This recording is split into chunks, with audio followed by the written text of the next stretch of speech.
कि चुनावी मौसम है, सभी लोग शक्ति की आराधना नवरात्र में कर रहे हैं, लेकिन मोदी के हो गए पवन।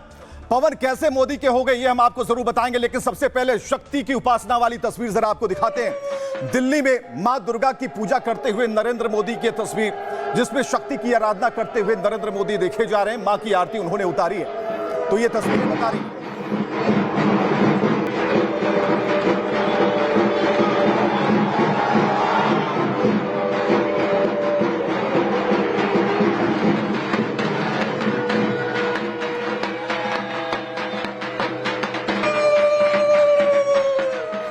चलिए इसके बाद अगली तस्वीर हम आपको दिखा रहे हैं। उत्तर प्रदेश के मुख्यमंत्री योगी ने मां की पूजा की और उनकी आरती की है। ये तस्वीरें जहां शक्ति की उपासना हो रही है, शक्तियां जिनको आराध्य मानकर उनकी उपासना की जा रही है।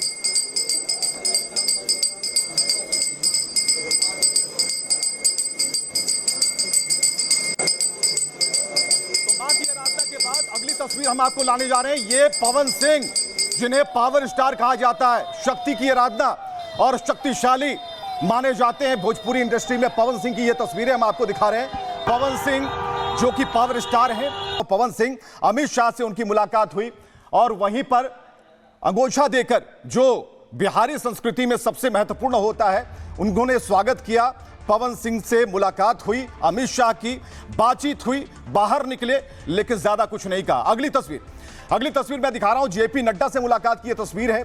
जब पवन सिंह ने मुलाकात की है, उन्हें भी बुके दिया और शॉल देकर उन्हें उनका अभिवादन किया। पवन सिंह की यह तस्वीर, यानी कि बड़े नेताओं से लगातार पवन सिंह की मुलाकात हुई और सभी ने आश्वस्त किया, क्योंकि पवन सिंह का जो बॉडी लैंग्वेज है, उनका जो कॉन्फिडेंस लेवल है, इस तस्वीर में झलक रहा। अगली तस्वीर हम आपको दिखा रहे हैं। इसके बाद अमित शाह जेपी नड्डा के बाद सीधे पहुंच गए उपेंद्र कुशवाहा से, जिन्हें पिछले इलेक्शन में जिनकी वजह से हारे, अब उन्हीं को अब स्वागत उनका कर रहे हैं। ये राजनीति है और राजनीति में सब कुछ चलता है। तो यहां पर आप देखेंगे उपेंद्र कुशवाहा से मुलाकात हुई और उपेंद्र कुशवाहा से जब मुलाकात हुई तो उनके पैर छूकर उन्होंने आशीर्वाद लिया। इसके बाद मनोज तिवारी हो, अगली तस्वीर हम आपको दिखा रहे हैं। मनोज तिवारी हो जो कि भोजपुरी सिने स्टार है, उसके बाद निरहुआ हो या फिर रवि किशन हो, ये पवन सिंह भी पावर स्टार हैं, यानी कि भोजपुरी के 4 बड़े चेहरे जो कि बीजेपी के अब अखाड़े में हैं, बीजेपी की तरफ से कुश्ती लड़ेंगे, दंगल लड़ेंगे।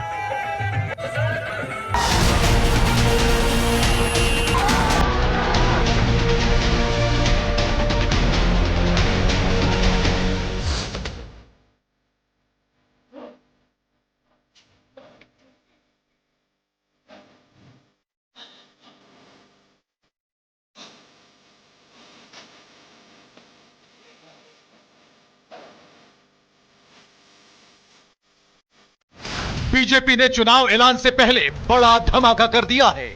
पार्टी ने भोजपुरी के सुपरस्टार पवन सिंह को फिर से कमल थमा दिया है। हालांकि बीजेपी ने इसका औपचारिक ऐलान नहीं किया, लेकिन जब पूछा गया कि बीजेपी क्यों छोड़े थे, तो दो टूक कह दिया, हम अलग कहां हुए थे। अरे हम अलग हुए ही कहां थे, हम साथ हैं। अरे हम अलग हुए ही कहां थे, हम साथ हैं।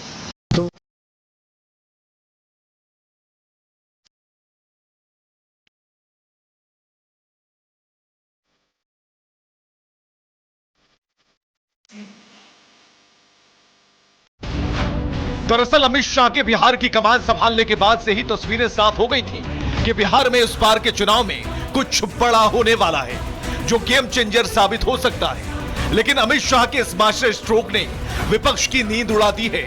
पहला हमला लालू के लाल का आया है। वो कलाकार हैं, उनको कलाकारी करना चाहिए अपना। कहां वो चुनाव में पड़ रहे हैं, पॉलिटिक्स। तो यूं ही बीजेपी ने पवन सिंह को नहीं लिया। पावर का खेल है भाई, और पावर के खेल में सब संभव है। भोजपुरी स्टार पवन सिंह वापस बीजेपी में आ गए। बीजेपी महासचिव विनोद तावड़े ने इसका ऐलान कर दिया। पार्टी में आने से पहले पवन सिंह ने अमित शाह से मुलाकात कर ली और इस दौरान वे आधे घंटे तक साथ रहे, लेकिन क्या बात हुई ये नहीं बताया।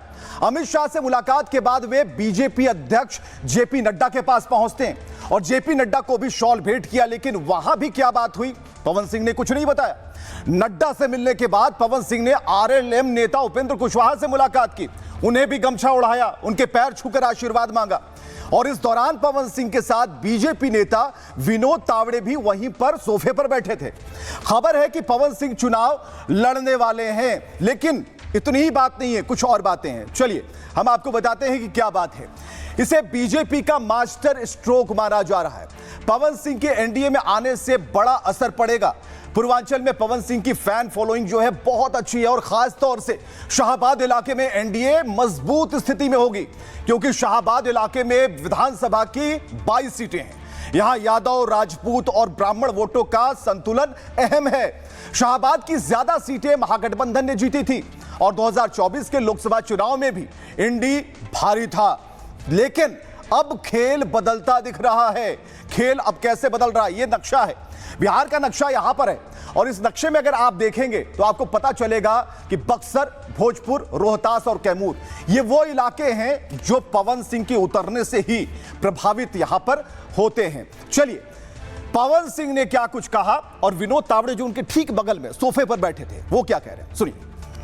फॉर्मली दोबारा बीजेपी ज्वाइन करेंगे या ज्वाइन कर लिए हैं? अरे हम अलग हुए ही कहाँ थे, हम साथ हैं। विधानसभा चुनाव लड़ेंगे विधानसभा। समय बताइए। पवन जी बीजेपी में है, बीजेपी में रहेंगे। आदरणीय उपेंद्र कुशवाहा जी ने उनको शुभकामनाएं, आशीर्वाद दिया है और आने वाले चुनाव में एनडीए के लिए पवन जी सक्रियता से काम करेंगे बीजेपी के कार्यकर्ता के नाते। चुनाव प्रभारी की नियुक्ति, चुनाव कैंपेनर्स की लिस्ट और मैनिफेस्टो कमेटी के ऐलान के बाद पार्टी ने आज पवन सिंह को सामने लाकर अपने इरादे स्पष्ट कर दिए, साफ कर दिए। हालांकि पार्टी ने इस दौरान सियासी केमिस्ट्री का पूरा ख्याल रखा। शाह और नड्डा से मुलाकात के बाद एनडीए नेता उपेंद्र कुशवाहा से मुलाकात कराई गई। पवन सिंह ने उपेंद्र कुशवाहा से केवल मुलाकात नहीं की बल्कि पैर छूकर आशीर्वाद भी लिया। दरअसल पवन सिंह की यह दूसरी सियासी पारी होगी। बीजेपी से सियासी पारी की शुरुआत की। 2024 लोकसभा चुनाव से पहले पार्टी में आए।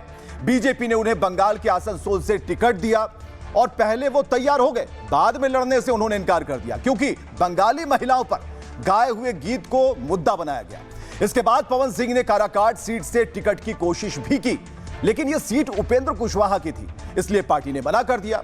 इसके बाद पवन सिंह काराकाट से निर्दलीय चुनाव लड़ गए। पार्टी ने मना किया, नहीं माने तो पार्टी ने निकाल दिया, लेकिन न खुद जीत पाए न कुशवाहा को जीतने दिया। उपेंद्र कुशवाहा जैसे नेता तीसरे नंबर पर चले गए। काराकाट सीट से सीपीआई-एमएल का कैंडिडेट जीत गया, लेकिन पवन सिंह की इस नई पारी का असर विपक्ष पर दिखने लगा। बीजेपी में उनके जाने की खबरों के बाद सबसे पहले तेज प्रताप यादव ने प्रतिक्रिया दी। उन्होंने पवन सिंह पर तंज कस दिया, सियासत से दूर रहने को भी कहा। जरा देखिए। पवन सिंह जो है कभी लखनऊ में हमारे पैर पे गिरे हुए थे, आईएनएस वाले भैया थोड़ा सा नीचे लोग, हमारे पैर पे गिरे हुए थे पवन सिंह, और फिर दोबारा चले गए किसी और के पैर में गिर रहे हैं। तो लगातार किसी न किसी के पैर में गिर ही रहे हैं। इनको समझ में अभी नहीं आ रहा, इनकी बुद्धि अब विवेक काम नहीं कर रहा है। तभी क्या करेंगे नहीं करेंगे वो जानेंगे। पवन सिंह जी क्या करेंगे नहीं करेंगे, वो कलाकार हैं, उनको कलाकारी करना चाहिए अपना। कहाँ वो चुनाव में पड़ रहे हैं, पॉलिटिक्स। तो ये पवन सिंह का जलवा है, उनका पावर है कि वो आरा के हैं, लेकिन दुबई में भी जब गाने बजते हैं तो दुनिया हिल जाती है। पवन सिंह 39 साल के हैं, बिहार के आरा के रहने वाले हैं, भोजपुरी के सुपरस्टार हैं, गायक, संगीतकार और संगीत निर्देशक भी हैं। अपने करियर में शुरुआती दौर में हारमोनियम बजाकर उन्होंने शुरुआत की, लेकिन धीरे धीरे वो भोजपुरी दर्शकों के दिलों पर छा गए। 1997 में उनका पहला एल्बम ओढ़निया वाली आया। उसके बाद 2004 में उनकी कांच कसैली रिलीज हुई। 2008 में एल्बम लॉलीपॉप लागेलू रिलीज हुआ। और एक्टर पवन सिंह के बारे में यह जानकारी कि वो ज्यादा पढ़े लिखे नहीं है, लेकिन भोजपुरी के सबसे महंगे स्टार हैं। तो ये है पवन सिंह का जलवा। तो पवन सिंह जो है अब उन्होंने बीजेपी का दामन थाम लिया है। एक छोटी सी जानकारी हमने आपको दी, लेकिन इसका हमने कहा था कि नफा नुकसान क्या है, तो जरा सुनिए पॉलिटिकल गलियारे से आवाजें क्या आ रही हैं। ऑलरेडी गठबंधन का हिस्सा थे ही, और यकीनन चुनाव के दौरान जिस तरीके से उन्होंने निर्दलीय चुनाव लड़ा, इस बात को लेकर गठबंधन के भीतर चिंताएं उत्पन्न हुई थी। बट और सबसे ज़्यादा इसका नुकसान हुआ तो आदरणीय उपेंद्र कुशवाहा जी को ही हुआ था। बट आज मुझे लगता है कि दोनों के बीच जब ये मुलाकात हो गई है तो जितने मनमुटाव होंगे उसको भी दूर कर लिया गया होगा। और मैं मानता हूं कि पवन जी से मेरा पुराना परिचय है, वो आएंगे तो ज़रूर गठबंधन को लाभ ही मिलेगा। तो बिहार में राजनीति का पवन बह रहा है। बिहार में एक अलग हवा चल रही है जिसका नाम है पवन सिंह। ये तस्वीरें जब प्रधानमंत्री नरेंद्र मोदी बिहार के बड़े दिग्गजों के साथ लगातार रायशुमारी में जुटे हुए थे, लेकिन नरेंद्र मोदी जो कि जानते हैं बिहार को, बिहार की मिट्टी को समझते हैं, वो लगातार लोगों के दिलों को पढ़ने की कोशिश कर रहे हैं और बिहार के लोग जो चाहते हैं उस तस्वीर के जरिए भी हम आपको लगातार दिखा रहे हैं। चलिए एक और तस्वीर हम आपको दिखाते हैं। कई चेहरे जिसमें कुछ केंद्रीय मंत्री हैं, कुछ रह चुके हैं, कुछ सांसद हैं। अब पॉलिटिकल जो पिच है उस पर लाने की तैयारी, बिहार के पॉलिटिकल पिच पर लाने की तैयारी चल रही है। कोशिश है कि अब उन दिग्गजों को उतारना है और बिहार की लड़ाई जीतनी है। तो मोदी की टीम 11 को जरा समझिए। एशिया कप में टीम इंडिया ने जीत दर्ज की, इधर बिहार में भी मोदी की टीम इंडिया तैयार है। खबर है कि बीजेपी बिहार में हर हाल में जीतना चाहती है क्योंकि इस बार उसे सीएम की कुर्सी मिलने की उम्मीद है। इसलिए बीजेपी के चाणक्य अमित शाह ने खुद कमान संभाल ली। खबर है कि बीजेपी ने कई केंद्रीय मंत्रियों को मैदान में उतारने का मन बना लिया। संकेत क्या है ये बता रहे हैं आपको। संकेत है कि बिहार में बीजेपी के करीब 1 दर्जन बड़े नेता उतरने वाले हैं। तेजस्वी यादव को घर में घेरने की तैयारी चल रही है। केंद्रीय मंत्री नित्यानंद राय राघोपुर से चुनाव लड़ सकते हैं। फिलहाल आरजेडी के युवराज तेजस्वी यादव वहां से विधायक हैं। संकेत क्या है? संकेत है कि केंद्रीय मंत्री गिरिराज सिंह भी चुनाव लड़ेंगे। गिरिराज सिंह को बेगूसराय से उतारा जा सकता है। गिरिराज सिंह फिलहाल यहीं से सांसद हैं। राजीव प्रताप रूडी जो कि सारण से सांसद हैं और सारण की छपरा सीट से उन्हें उतारने के संकेत मिल रहे हैं। खबर है कि यहां से रोहिणी आचार्य भी उतर सकती हैं। राजीव प्रताप रूडी ने लालू की बेटी रोहिणी को सारण से हराया था। रामकृपाल यादव का भी नाम चल रहा है, दानापुर से चल रहा है इनका नाम। यादव केंद्रीय मंत्री रह चुके हैं रामकृपाल, और दानापुर से वो कई बार जीते भी हैं। दानापुर यादवों का गढ़ है, इसलिए पार्टी रामकृपाल यादव पर दाग लगा सकती है। पूर्व केंद्रीय मंत्री अश्विनी चौबे भी मैदान में आ सकते हैं। खबर है कि उन्हें भागलपुर सीट से लड़ाया जा सकता है। फिलहाल वहां से कांग्रेस के कद्दावर नेता अजीत शर्मा मैदान में, यानी कि किशनगंज की अगर हम बात कर लें तो सीट पर अभी कांग्रेस के पास है। बीजेपी यहां से पूर्व केंद्रीय मंत्री शाहनवाज हुसैन को उतार सकती है और अररिया से चुनाव लड़ने की संभावना भी है। यानी कि यह पूरी जो टीम है वो नजर आ रही है एक के बाद एक। खबर है कि केंद्रीय मंत्री सतीश चंद्र दुबे भी मैदान में होंगे। सतीश चंद्र दुबे को नरकटियागंज सीट से उतारा जा सकता है और फिलहाल यह सीट बीजेपी के पास है, लेकिन बीजेपी विधायक अभी संदेह के घेरे में है कि क्या होना है क्या नहीं होना। तो मोदी की जो टीम 11 है वो तैयार है, लेकिन हम फिर कह रहे हैं कि जो राजनीतिक गलियारे से जो आवाजें आ रही हैं उसे सुनना बेहद जरूरी है। सुनिए। नहीं, कांग्रेस पार्टी अपने इसी नकारात्मक रवैये की वजह से भारतीय राजनीति में अप्रासंगिक होती दिखती है। नहीं, कांग्रेस पार्टी अब ड्राइविंग सीट पर आना चाहती है। वो उस गाड़ी को भी ड्राइव कर रहे थे जिसमें बाजू की सीट पर तेजस्वी यादव बैठे हुए थे। तो उनके मन में ये है कि यात्रा के बाद राहुल गांधी और कांग्रेस पार्टी का जनाधार बिहार में बढ़ा है। कांग्रेस बहुत आगे है भाई, सारा पूरा बिहार कांग्रेस को देख रहा है, सिर्फ कांग्रेस, पूरा बिहार कांग्रेस को देख रहा है और किसी को नहीं। महिलाओं की तभी याद आती है जब इलेक्शन सामने आता है। दुर्भाग्यपूर्ण है and I think election commission को इसका भी ध्यान देखना चाहिए कि this is unfair use of power.